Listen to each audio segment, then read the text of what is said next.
Romance of the Three Kingdoms, Chapter 77. Okay, so the big question first.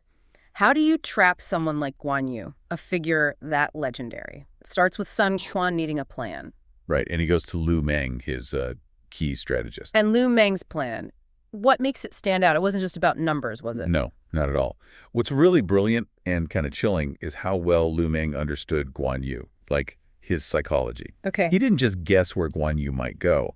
He predicted where Guan Yu, being Guan Yu proud, desperate would think he could escape. He figured limited troops, Guan Yu avoids the main roads. Uh-huh. Too obvious, too guarded. Exactly. So he'd look for a small, dangerous path north of Meicheng. It's classic strategy, using your opponent's own nature against them. Wow.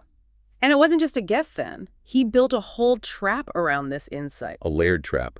Two parts. First, Zhu Ran, with 5,000 elite soldiers positioned about, 7 miles north of Meicheng? 20 Li, the text said. Right, 20 Li.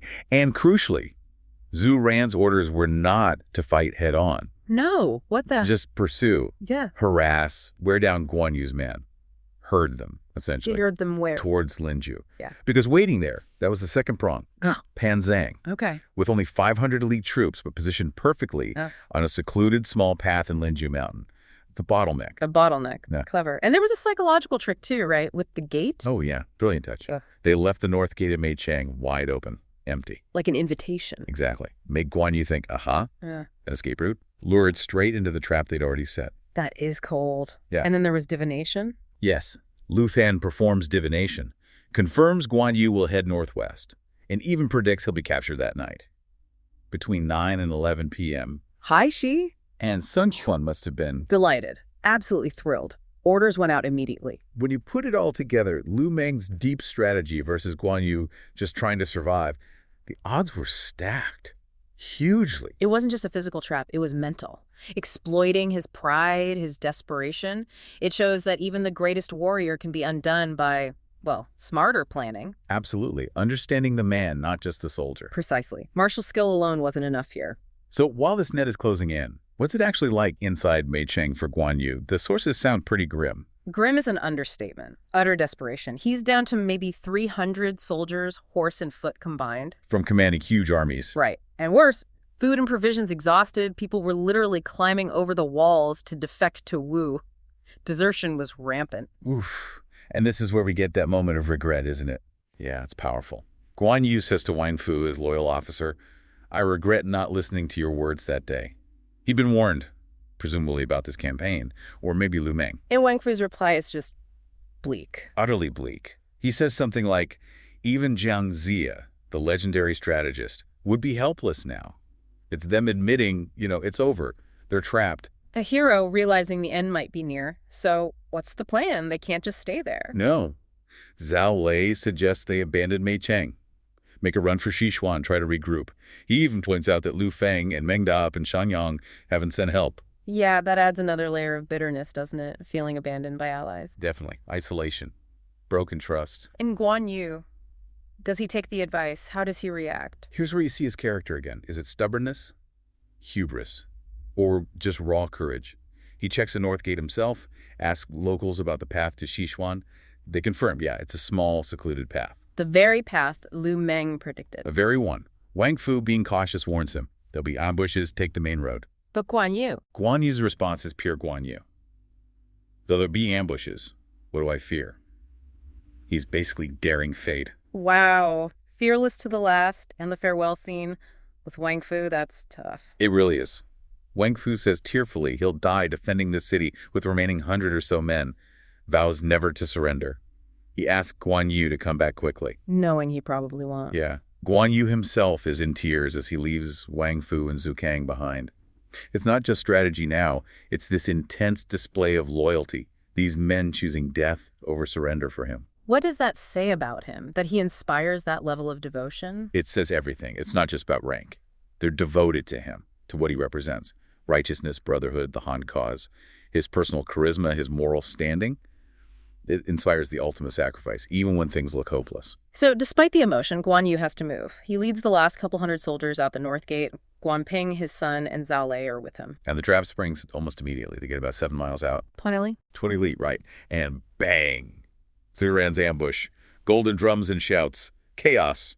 Guan Yu confronts him. He does. But Zhu Ran follows orders. He pretends to retreat after a clash. Leading him on. Exactly, pulling him deeper towards that small path in Linju, just like Lu Meng planned. It's relentless pressure.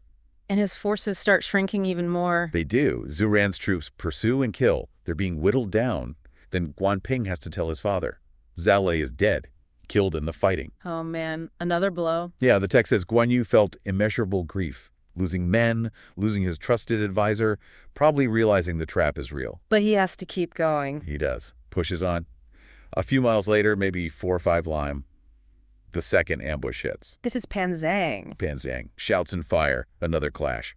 Guan Yu engages him. Pan Zhang also pulls back after a few passes. But this time Guan Yu is wary. He is. The text says he dares not engage further. He knows he can't afford to get bogged down. He just needs to get through. He's not fighting for victory anymore, just survival. Which brings us to the final location. Juishi. Severed stone. Sounds ominous. It is. The description is perfect for an ambush.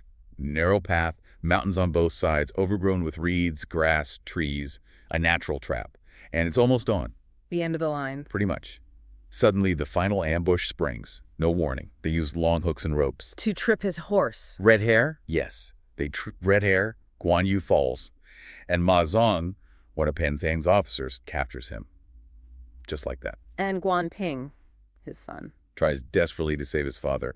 A valiant effort, but hopeless. He's surrounded by Pan Zhang and Zhu Ran's combined forces and captured too. Wow, it's just so systematic. His legendary strength meant nothing against that kind of planning. Exactly. It wasn't a duel, it was checkmate.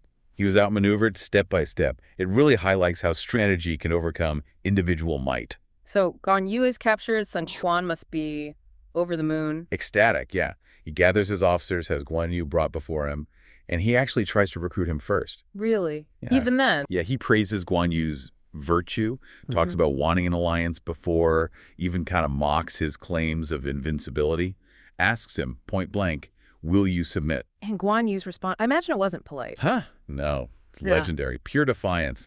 He basically calls Sun Quan a green-eyed brat, purple-bearded rat. Whoa. Says he swore an oath with Liu Bei to uphold the Han dynasty and wouldn't join a traitor like Sun Quan. Says he fell into a trap. Death is all that's left. Why speak more? Choosing death over dishonor, that solidifies his image right there, doesn't it? Absolutely. That moment is crucial to his legend. Unshakable loyalty. Unbending principle. Sun Quan apparently considered sparing him, though, showing him courtesy. He did, for a moment. But then his chief clerk, Zhou Xian, steps in with some very practical, very cold advice. What did he say? Why was it so effective? Zhou Xian basically reminded Sun Quan of history. Remember how Cao treated Guan Yu? Gave him titles, feasts, gold, silver, everything. Oh, immense generosity. And what did Guan Yu do? He still left, cut through passes, killed generals, just to get back to Liu Bei. He was such a problem that Cao even thought about moving his capital city. Okay, that's a strong point. Zhu Xian's conclusion was blunt. Guan Yu's loyalty to Liu Bei is absolute. You can't buy him, you can't persuade him. If you do not eliminate him immediately, he warned, he will surely cause future trouble. He's just too dangerous alive if he's not on your side. Pure pragmatism. No sentimentality. None. It's about removing a powerful, unyielding enemy. And Sun Quan. He listens. He ponders for a long time, the text says. But he agrees with Zhu Xian and orders the execution of both Guan Yu and Guan Ping. And we even get a date. Winter, 12th month, 24th year of Jian. Which puts it in 8219. Guan Yu was 58. It's striking how quickly his legend status seems to crystallize after this. His defiance seals it. Totally. The sources even include poems written later celebrating him. They call him unrivaled, a hero among heroes, having divine power, but also refined literary knowledge. Reading the spring and autumn annals. Right. His heart like a mirror, his righteousness surpassing the clouds. The poems predict he'll be revered as an emperor and king for ages, with temples everywhere. His death wasn't an end, it was a confirmation of his values. He picked virtue over life. That resonates. Deeply. But the story, it keeps going. Even after his execution, what happens to Red Hair, his horse? Red Hair. Ma Zong, the guy who captured Guan Yu, gets the horse as a reward from Sun Quan. Must have been quite a prize. You'd think. But the horse, it refused to eat for days. And then it just died. Wow. loyalty from his horse, too. Incredible symbolism, isn't it? Yeah. The horse mirrors the master's loyalty right to the end. It reinforces this whole idea of steadfast devotion. And back at Mei Cheng, the loyalty continues, tragically. Tragically is the word. Wang Fu, remember, the one who stayed behind? He has a dream. Sees Guan Yu covered in blood asking about his fate. A premonition. And then the grim reality arrives. Right. Wu soldiers show up at the city walls. They display the heads of Guan Yu and Guan Ping and call for surrender. I can't even imagine seeing that. How does Wang Fu react? He lets out a great cry, just throws himself from the city wall, dies instantly. And Zhu Kang, the other loyal retainer. Sees Wang Fu die, understands what's happened, and slits his own throat. Chooses death with his lord. Good heavens. So Mei Cheng falls, but those acts, that level of loyalty is almost beyond comprehension. It is. In that cultural context, dying with your lord, especially after such an end, was the ultimate act of honor, of Yu righteousness. It proves Guan Yu inspired something incredibly deep. Their deaths just amplify his legend. So earthly lives end, loyalty proven, but Guan Yu himself isn't done. Not quite. His spirit, the story goes, is undispersed. Yeah. Restless, filled with grievance probably, it drifts to Yukon Mountain. And there he encounters An old monk. Wow. Pu Jing, he used to be an elder at a temple, now lives simply in a hermitage on the mountain. Okay. It's midnight. Pu Jing is meditating. He hears this voice crying from the sky, "Give me back my head." Chilling. He looks up, sees Guan Yu on red hair, spirit form, with Guan Ping and Zhu Kang beside him. Wow. So a vengeful ghost. That's how it seems at first. But Pu Jing recognizes him. Calls out his courtesy name, "Yun Zheng, are you there?" Guan Yu's spirit sort of awakens, asks the monk for guidance. And this is the crucial part, the monk's response. Yes. This is the pivot. Pu Jing doesn't offer comfort, not really. He asks a question, a profound one. He says basically, okay, you were wrong then, maybe you feel right now, but let's put arguments aside. Consequences follow causes. You cry, "Give me back my head," because Lu Meng killed you. Makes sense? But, Pu Jing asks, whose heads should Yan Liang, Wen Chao, and all those generals you killed at the 5 passes, whose heads should they be asking for? Oh, wow. Turning it right back on it. Exactly. It's a core Buddhist idea about karma, cause and effect, the cycle of violence. If you demand vengeance, where does it end? What about the vengeance owed to you? It forces Guan Yu to see beyond his own grievance. That's it. Yeah, that's a perspective shift. It's not just about being wronged. It's about the whole system of conflict. Right. It's pointing out the futility of endless retribution. It offers a path away from vengeance towards, well, understanding. Peace, maybe. And how does Guan Yu's spirit react? It's described as a sudden enlightenment. He gets it. He bows to the monk and just departs. The anger is gone. And after that? He doesn't vanish. Instead, he starts appearing on Yukon Mountain, but now as a protector, guarding the local people. So he transforms from vengeful ghost to guardian deity. Precisely. The villagers are grateful. They build a temple, make offerings. His deification isn't just about his earthly life anymore. It's confirmed by this spiritual awakening, this letting go of vengeance. That's an incredible arc. And the temple couplet you mentioned earlier, that sums it up. Perfectly. Red face with the red heart, riding the red hair, chasing the wind. When campaigning, never forgetting the Red Emperor. That's his loyalty to Liu Bei, and the Han, whose color was red. His passion by the green lamp reading green history, wielding the green dragon crescent blade, in hidden places, never shaming the green sky. That's his famous weapon, his study of classics like the spring and autumn annals, often bound in green, and his unwavering moral integrity, green and red, loyalty and righteousness. It captures his whole essence. So Sun Quan finally gets Jingzhou, this key territory everyone's fighting over, and he gets rid of Guan Yu. You'd think pure celebration, right? Absolutely. And the story starts just like that. Sun Quan's ecstatic, throwing this huge feast, putting Lu Meng, the guy who planned it all, in the top spot. He's showering him with praise, isn't he? Saying things like, it's all thanks to Zhiming Lu Meng, even putting him above legends like Zhu Yu and Lu Su. Which is huge praise in Wu, yeah. He's saying, I wanted Jingzhou forever, and now it's mine, all because of him. But that high point, yeah, it doesn't last long at all. How quickly does it turn? Oh, instantly. It's chilling, actually. Lu Meng is just about to take a celebratory drink, and suddenly he throws the cup down. Throws it. Yeah, throws it. Grabs Sun Quan and starts cursing him. Calls him green-eyed child and purple-bearded rat. Wow, that's personal and really aggressive. Very. Based on Sun Quan's actual appearance. You know, it's this immediate, terrifying switch from celebration to something else entirely. Dread. And then it gets even stranger, right? The generals try to step in. They rush over. Yeah, but Lu Meng just shoves Sun Quan aside, sits himself on Sun Quan's throne, eyes blazing, and basically shouts. What does he shout? He shouts, "I am Guan Yunchang. Oh. Yes! Yeah. I've conquered the world for 30 years. You trapped me with your tricks. I couldn't eat your flesh alive, but dead, I'll hunt down that villain Lu Meng's soul." So Guan Yu's spirit possessing Lu Meng. That's exactly how the narrative presents it. It's not just drama. It taps into this deep belief about spiritual consequences. That killing someone like Guan Yu wasn't just a physical act. It came with a terrifying spiritual price tag. And what happens to Lu Meng after that outburst? He collapses. And the description is gruesome bleeding from 7 orifices, which in that culture signifies a really violent, tormented death. Good heavens. So Sun Quan's great victory instantly turns into this psychological nightmare. His generals are just frozen in fear. You can imagine the silence in that hall. Absolutely terrifying. So, okay, the party's definitely over. Beyond the sheer horror, what does Sun Quan realize politically? What are the immediate consequences he sees? Well, that initial joy just evaporates. It turns into panic, deep regret. He gets it immediately. Liu Bei Guan Yu's sworn brother is out there. They have a powerful army. And Zhu Ling. Exactly. And Zhang Fei, Wang Zong, Ma Chao, Zhao Yun, formidable generals. He knows Liu Bei's revenge won't just be coming. It'll be furious, devastating. He literally cries out, "I've miscalculated. What do I do now?" Right. He's stuck. And this is where his advisor, Zhang Zhao, steps in. Yeah, Zhang Zhao, his chief advisor. Very clever, very pragmatic. He comes up with this strategy. He actually calls it shifting misfortune. Shifting misfortune. Sounds ominous. What's the plan? Simple, but incredibly cynical. Send Guan Yu's head to Cao Cao. Send the head? Why? The calculation is pure realpolitik. Cold, hard strategy.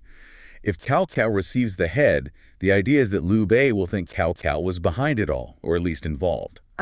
So Liu Bei directs his anger towards Cao Cao's kingdom, Wei, instead of Sun Quan's Wu. Precisely. Zhang Zhao says it'll leave Jingzhou secure as a rock. Wu can just sit back, watch Xu and Wei potentially go to war, and then pick up the pieces. Wow, that is cold. Using Guan Yu's head like a weapon to deflect blame, what does that say about the politics of the time? It says everything, doesn't it? Ruthless. National interest, or maybe just self-preservation, overriding everything else. Morality, loyalty. Secondary concerns when survival's on the line. So this grisly package gets sent off to Cao Cao. Now, you'd think Cao Cao would be thrilled, right? Guan Yu was his biggest rival, a constant thorn in his side. And initially he is. The sources say he gets the head and is overjoyed. He actually says, "Yun Chang is dead. Now I can finally sleep soundly." But that relief doesn't last long either, does it? Someone bursts his bubble. Almost immediately, Sima Yi steps up, another incredibly sharp advisor. He sees right through Sun Quan's plan. He figures out the shifting misfortune thing. Instantly. He says, basically, don't be fooled. Sun Quan's terrified of Liu Bei. And crucially, he reminds Cao Cao about the oath. The oath of brotherhood between Liu Bei, Guan Yu, and Zhang Fei. Peach Garden Oath. Exactly. Sima Yi points out that this bond is unbreakable. Liu Bei's rage won't be directed anywhere else just because you have the head. In fact, it'll be worse. What does that tell you? That even someone like Sima Yi recognized the power of that oath. It means some loyalties, some bonds were seen as genuinely real, even in that cynical world. They transcended the politics. Right. So Sima Yi says, Sun Quan is just trying to make you the target. And then he flips the script with a brilliant counter move. Okay, what's the counter strategy? More cunning plans. Even more cunning. He says, don't just accept the head. Give Guan Yu a massive state funeral, like full honors. Honor his enemy. What? He advises carving a body out of fragrant wood to go with the head, burying him with the rights of a top minister. It seems respectful on the surface. But there's a hidden motive. Always.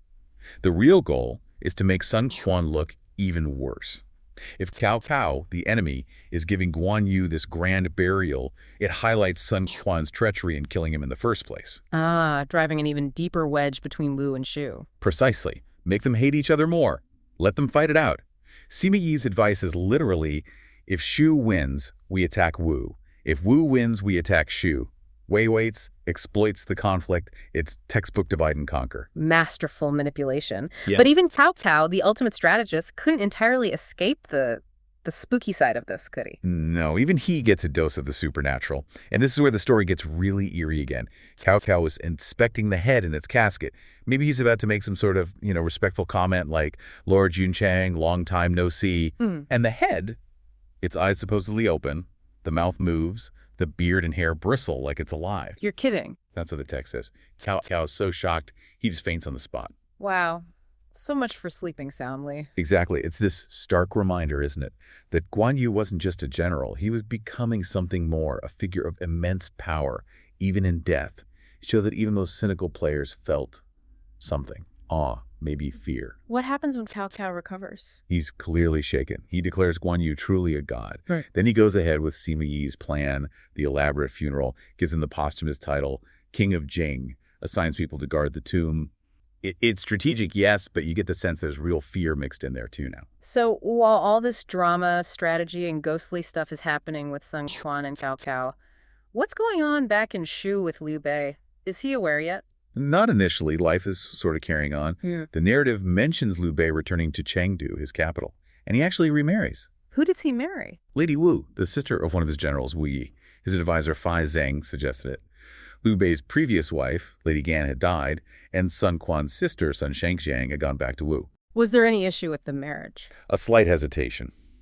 Lady Wu had apparently been promised to a distant relative of Liu Bei's who had also died, so there was a bit of a kinship question.